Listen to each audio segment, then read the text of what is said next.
On vous souhaite la bienvenue à ériclatour.com. Aujourd'hui, on vous parle de ce projet qui tient à cœur le docteur André Gamarche en Haïti, à Labrousse. Il a besoin de votre aide. Mais d'abord, parlons de l'ouverture des érablières. Ça commence à Mont-Saint-Grégoire le samedi 18 février.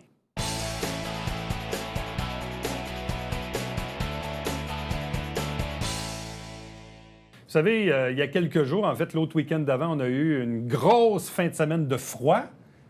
Et là, après ça, ça s'adoucit. Et quand on parle de l'ouverture des érablières, des cabanes à sucre, c'est donc dire que le printemps est à nos portes. Et dans quelques jours à peine, ce samedi, 18 février, c'est l'ouverture à Mont-Saint-Grégoire, entre autres avec l'érablière Charbonneau. Mélanie Charbonneau, bonjour et bienvenue. Bonjour. Et là, tu nous as amené plein de produits. J'ai l'impression que soit que mon bureau pèse 10 livres de plus ou c'est moi qui va peser 10 livres de plus à la fin de l'entrevue. Donc, toujours beaucoup de produits, beaucoup d'effervescence. Là, est-ce qu'on a l'impression que la pandémie est vraiment derrière nous puis que là, vraiment, on n'a pas ce souci-là puis qu'on est vraiment dans une saison normale? Oui, vraiment. Beaucoup de gens appellent depuis que la fin des fêtes. On a une réceptionniste qui est là tous les jours, qui répond au téléphone. Les gens veulent venir en groupe. Beaucoup de compagnies aussi qui amenaient leurs employés ou qui faisaient des sorties scolaires, des écoles. La clientèle qu'on n'avait pas l'année passée, là, qui était plus discrète, là, disons. Là. Donc, oui, vraiment, ça se fait sentir. Bon, parce qu'en résumé, mars 2020, c'était le début de la pandémie. Vous avez opéré quoi? 2-3 semaines ou à peu près? Oui, 3 Puis semaines. là, vous avez été fermé fret net sec. L'hiver suivant, finalement, vous vous êtes contraint à faire un peu du take-out, un peu comme beaucoup de restaurants. La saison ressemblait à quoi l'année passée? L'hiver 2022, où on sortait encore de la pandémie, mais c'était pas totalement fini. Ça ressemblait à quoi la saison passée? Ça a été hybride, en fait, je dirais. Ça a été beaucoup de boîtes encore et des réservations en salle à manger, mais des plus petits groupes. Beaucoup aussi d'emballages cadeaux. Des gens venaient chercher des produits ou donnaient ça à leurs employés au lieu de les amener à la cabane à sucre. Plus de danse non plus, du tout, plus de danse. Donc, il y avait encore une certaine... L'année passée, là, en 2022, il y avait encore une certaine inquiétude, puis les gens étaient plus discrets. Tandis que cette année, bien là, c'est vraiment go, là, on réserve, puis des bons groupes, là. C'est ça qui est terrible. On dirait qu'avec la pandémie, c'est comme, même si ça fait à peine un an, on a l'impression qu'on, volontairement, on l'a comme évacué de notre mémoire. Ouais. Mais pourtant, il faut se rappeler qu'il y a un an, c'était pas encore la normalité comme on la connaît aujourd'hui, là. Non, l'année passée, à la même date, le gouvernement nous donnait l'autorisation d'ouvrir. Ouais. Fait qu'en janvier, quand on faisait notre processus de boîte et de saison, on ne savait pas que les salles à manger allaient ouvrir. Donc, c'est pour ça que les boîtes aussi ont eu beaucoup d'engouement. Je vous dirais que chez nous, on continue quand même à faire des boîtes. On est encore une trentaine d'érablières qui est dans le mouvement Ma cabane à la maison, qui ont décidé de faire des boîtes et avec l'implication toujours de métro. OK, donc ça continue. Ça continue, oui, exactement. On est vraiment contents parce que juste avant de venir ici, j'avais encore des téléphones puis des courriels à savoir si les gens pouvaient aller ramasser une boîte chez nous ou dans un métro. Est-ce que tu sens qu'il y a encore de la demande pour ça?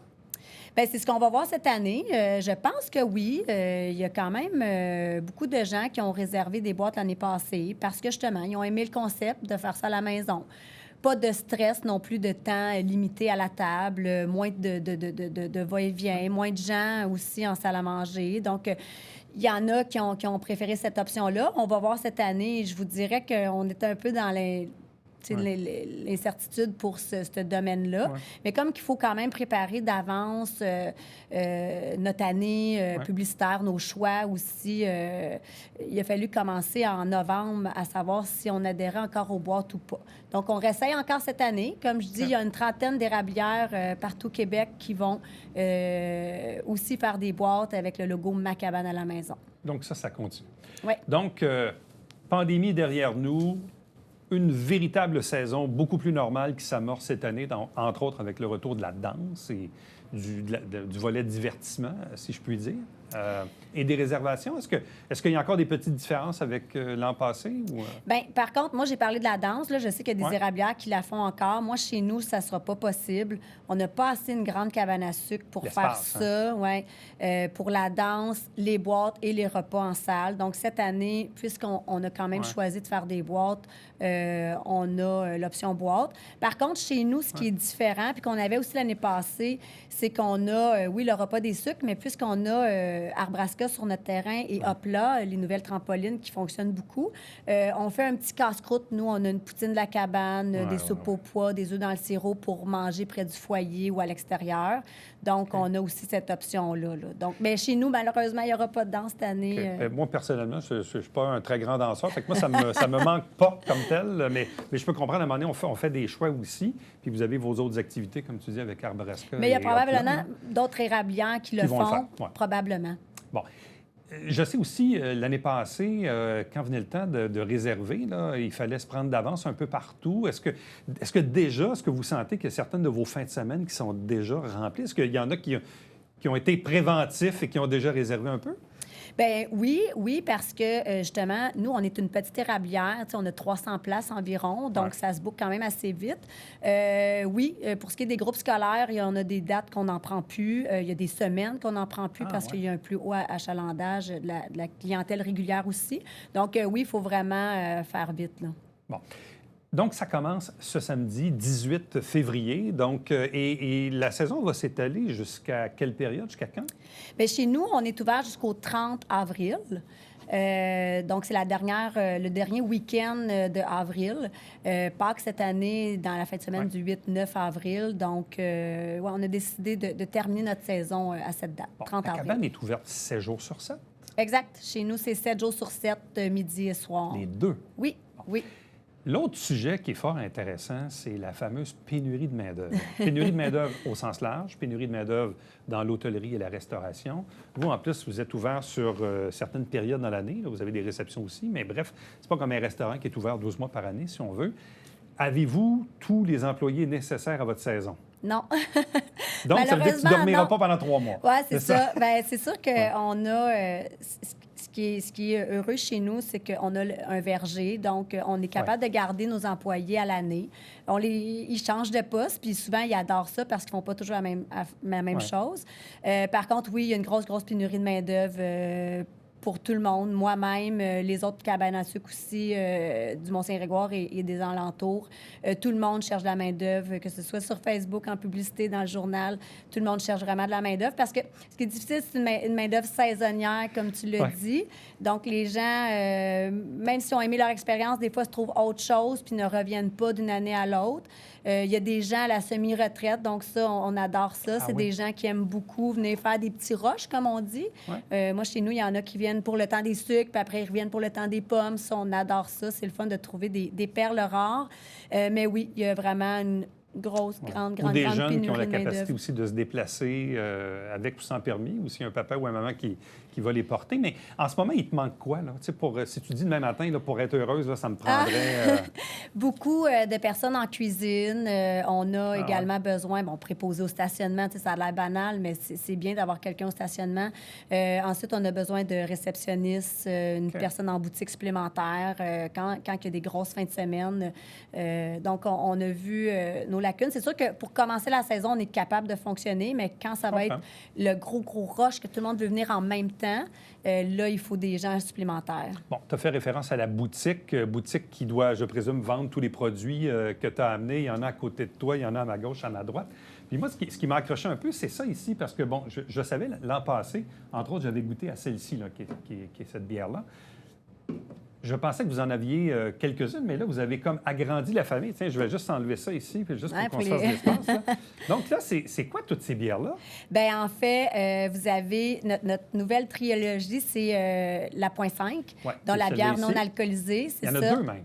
3, en fait. Il y en a 3,5. Oui, Il y en a 3 sans oui, alcool. exactement. Donc, presque pas d'alcool. Puis on a les 3 avec alcool, donc à l'érable, notre plus populaire. Ensuite de ça, on a la NIPA et on a la Pissler également.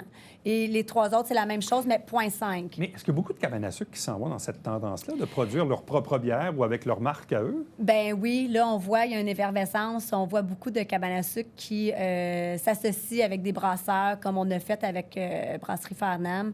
Oui, on voit que c'est vraiment un nouveau mouvement. Oui, les gens veulent ça, là. Oui, des produits. Puis nous, c'est notre sirop d'érable et on est avec Farnham aussi pour en développer une autre là, qui va goûter encore plus le sirop d'érable. Ouais. Donc 3,5 puis 3 plus, disons, régulière, mais avec des saveurs différentes.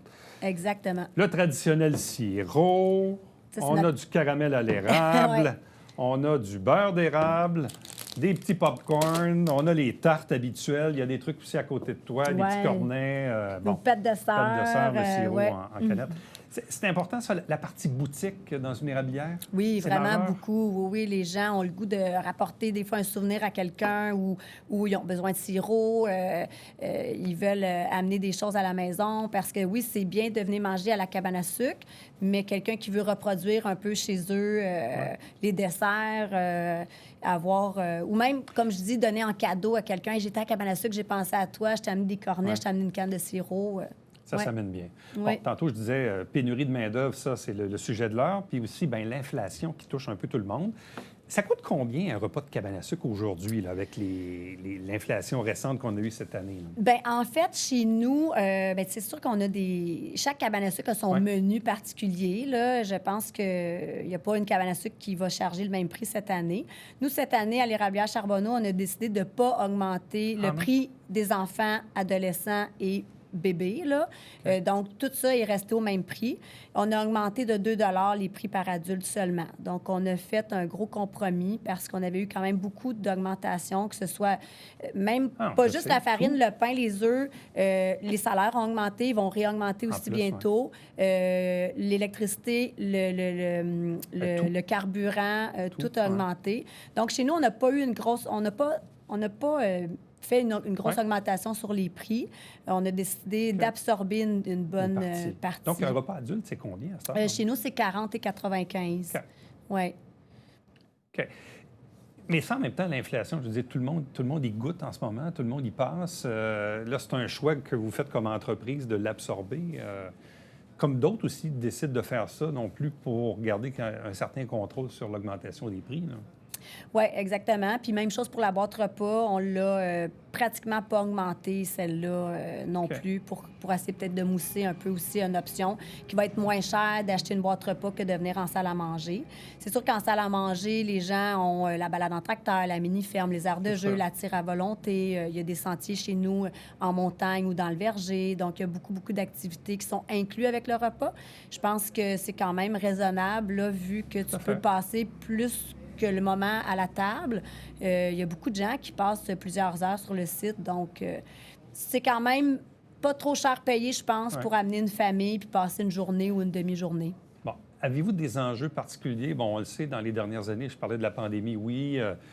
Support gouvernemental qui n'était peut-être pas à la hauteur de vos attentes. Je sais encore qu'il y a quelques cabanes qui ont fermé ici et là. Le portrait ressemble à quoi aujourd'hui au Québec, là? En fait, nous, dans notre regroupement de Ma cabane à la maison puis notre association SEQC, on a vent des gens qui ferment ou des gens qui ont décidé de faire un autre type de saison des sucres, là, que la production de sirop d'érable. Il y a encore quelques cabanes à sucre qui nous ont dit que cette année n'ouvriront pas leurs portes. Donc, c'est sûr que ça aussi, ça crée une demande. Hein? Donc, les gens, c'est pour ça qu'on disait tout à l'heure de réserver tôt. Il y a des gens, il y a des propriétaires de cabanes à sucre qui ne peuvent pas aussi, encore une fois, ouvrir à pleine capacité parce qu'ils n'auront pas assez de main-d'œuvre ou que ça ne vaut pas la peine, des fois, d'être ouvert le lundi ou le mardi parce que, bon, justement, ça coûte quand même la même infrastructure à chauffer la cabane à sucre puis tout ça. Donc, c'est certain que c'est pas... je veux dire, je pense que comme toute entreprise, là, on a un petit peu de difficulté, là. OK. Mais à Saint-Grégoire, tout le monde est là encore? Oui, tout le monde est ouvert. Tout le monde est ouvert. Donc, le rendez-vous est donné. Le printemps est à nos portes.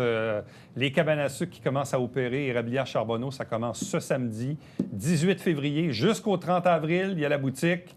Il y a les activités périphériques aussi dont on parlait tantôt. Bref, c'est un rendez-vous, mais réservé, surtout les fins de semaine, je présume, là. Oui. Réservé parce que si vous arrivez là à la dernière minute, ça se peut qu'il n'y ait pas de place. Ça se peut.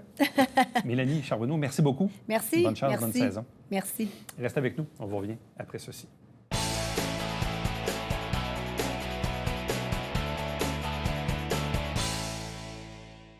Salut, ici Alexandre Baudouin. Et François Trépanier. François, cette semaine pour la 500e de Sport Express. 500e. André Marquis et Simon Raymond Hamel de la ville de Saint-Jean. On parle patinoire et événements. Cheers, mon François. Santé, mon ami. Cheers à Santé vous à autres tous. aussi.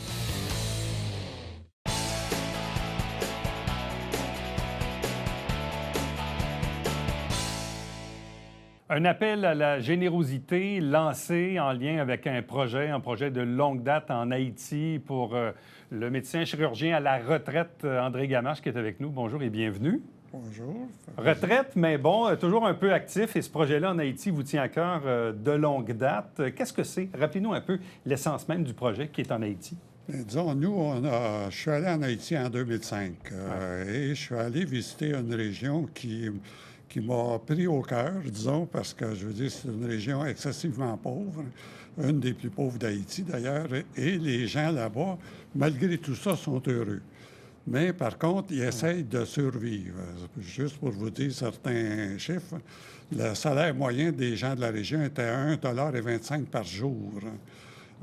C'est ce qui veut dire l'extrême pauvreté. Il y avait 11 des enfants qui mouraient avant l'âge de 5 ans de maladies banales pour nous, 11 comme la grippe, la gastroentérite et tout ça, à cause de la mauvaise nutrition, n'ont pas du tout de mécanisme de défense et mouraient.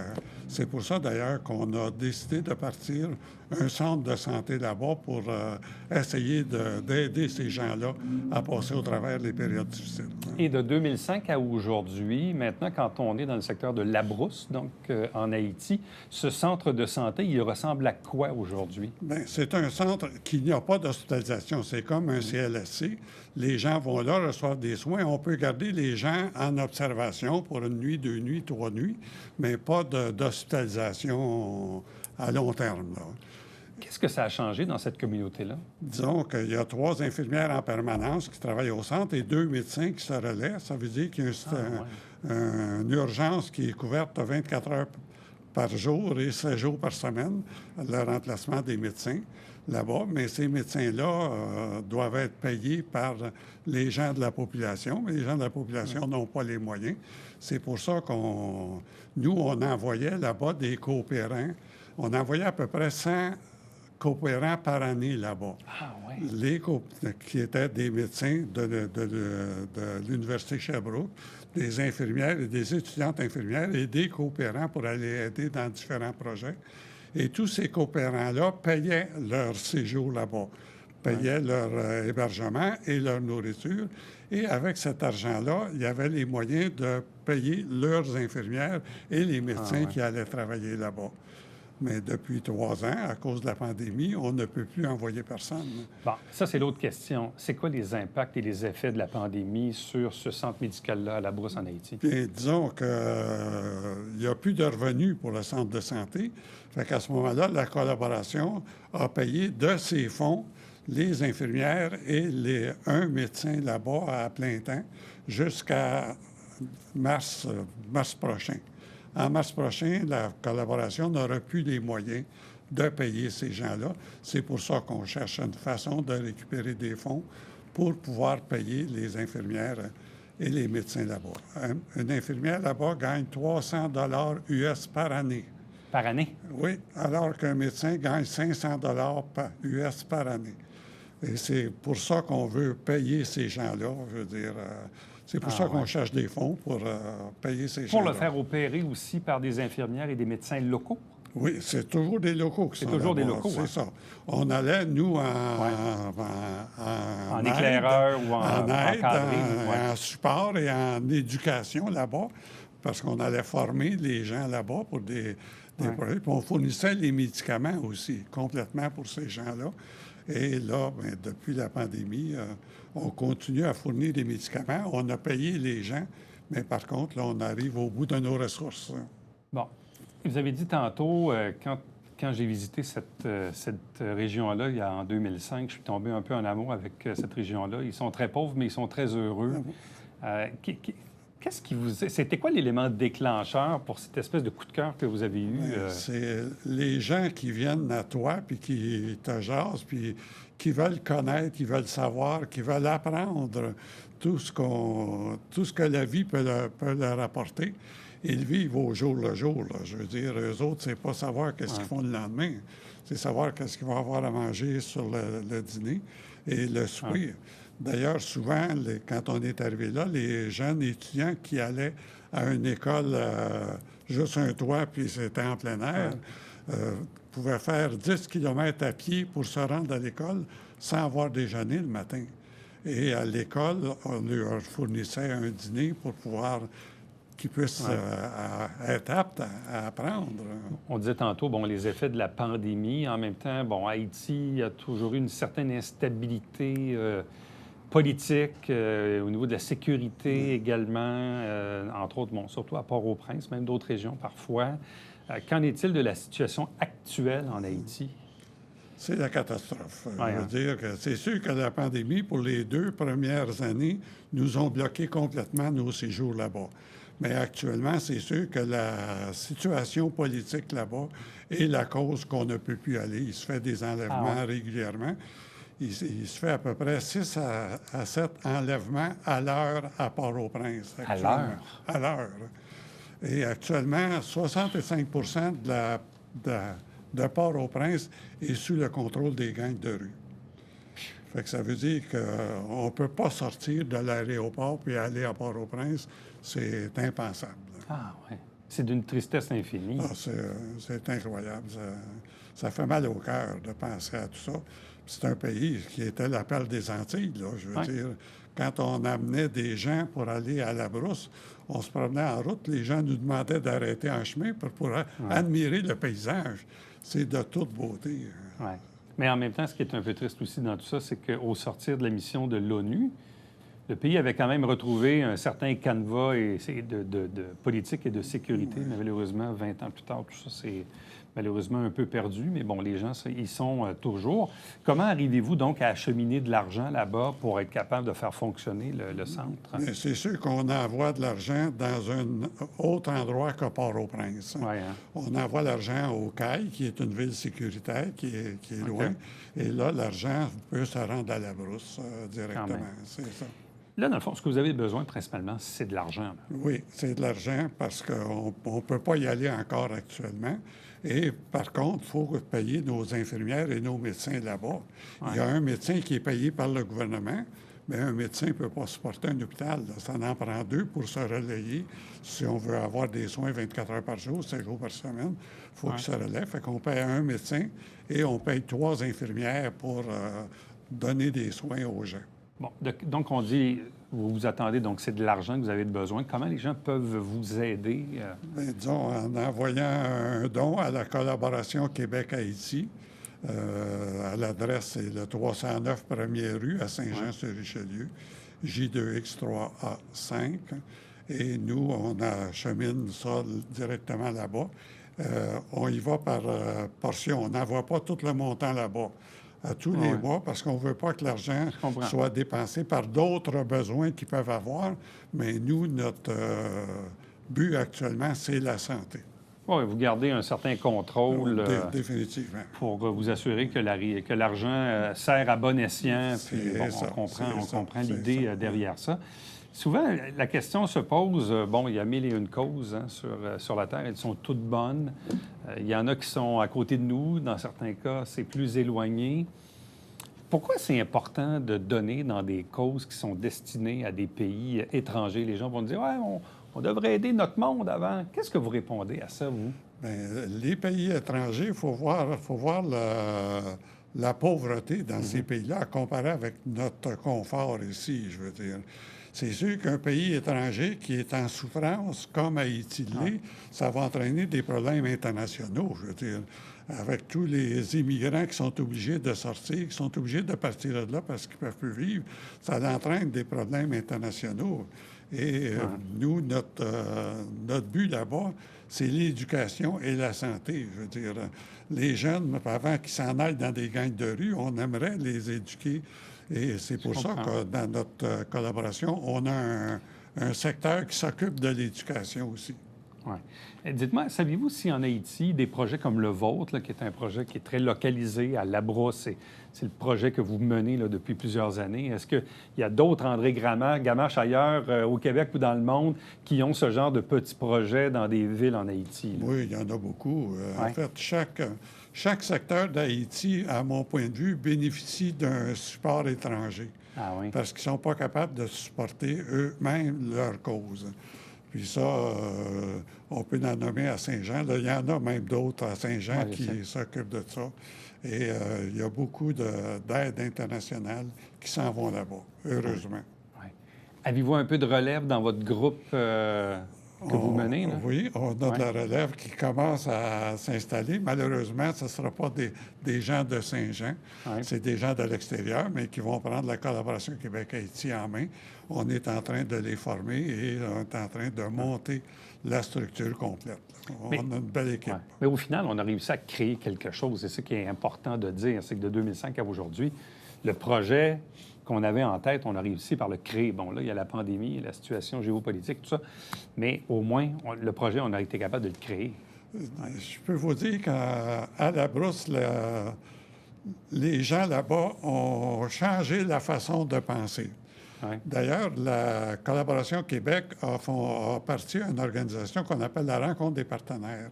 Ouais. On est allé chercher 8 partenaires, 8 ONG québécoises, puis on se rencontrait ensemble tous les 3 mois à Saint-Jean pour aider la brousse dans toutes les sphères de l'activité humaine. On avait l'Union des producteurs agricoles, la Fondation Paul-Gérin-Lajoie, Terre sans frontières, Collaboration Santé internationale. Chacun a travaillé dans son domaine et ensemble là-bas pour faire un milieu acceptable. Docteur André Gamache, merci beaucoup. Ça me fait plaisir. Restez avec nous. On vous revient après ceci.